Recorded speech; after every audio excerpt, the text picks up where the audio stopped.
So, Petey Mix here in my studio. I got Bob Shuster here once again, working on the BX10. Always, Bob is the guy who can fix anything, I gotta tell you.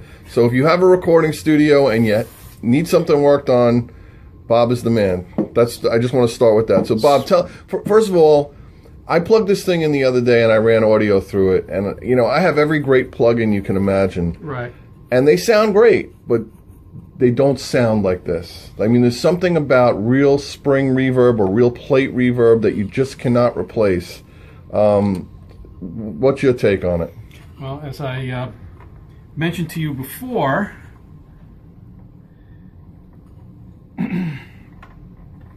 spring reverbs and plate reverbs and room reverbs have that natural decay that digital can sort of replicate, but it can't fully capture what an acoustic field can do. I mean, I might be wrong, but that's my feeling of it. And because it's not a sampled signal, this is true analog. It has a natural decay, and that's why it sounds so realistic. And except that you do have to watch out that it is a spring reverb. Right. So you don't want to put drums through it, unless you want the effect. Right. Right. But I'm saying they're great for guitar. Yes. They're great for vocals. Yeah. And among other things, I mean, you could put really anything through it.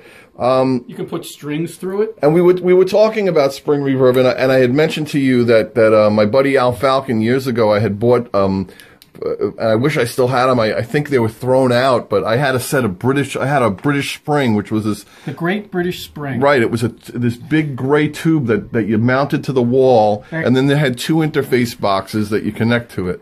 Actually, it was a big tube of PVC pipe that with the springs in exactly with end caps on them. Yeah. It was pretty cool stuff.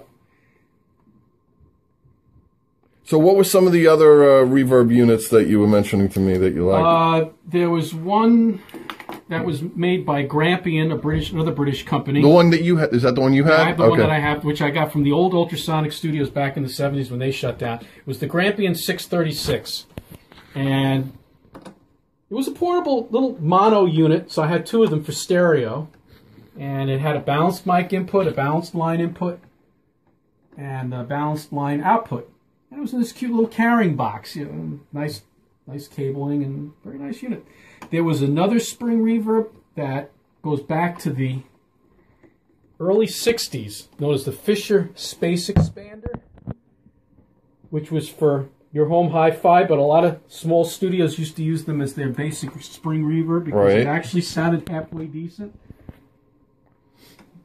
The only thing about these have a little bit of size to them, but it's not terrible. It's just like a little box.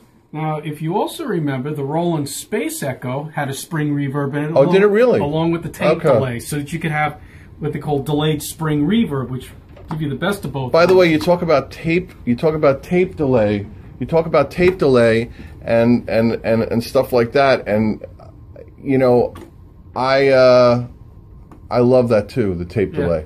I just bought a Full Tone makes a remake of like the Echoplex. I have the original Echoplex, so you know what I'm talking about. Anyway, I guess what I'm trying to say is this, and I know you'll back me up on this.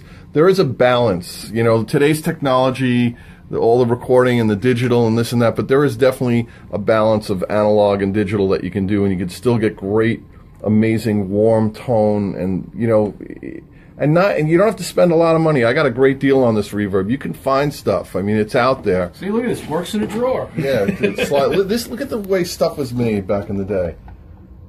We're doing a good job here. Anyway, we're going to sign off for now. Bob, thanks again for being in this video and explaining to everybody. And if you want to find Bob Shuster, you can find him on Facebook, right? Yeah, Facebook, or go to my website, www.shustersound.com. That's 3 W's. Right, 3 W's. How many did I put in there? 4? I don't remember. All right, man. We'll see you later. Ciao.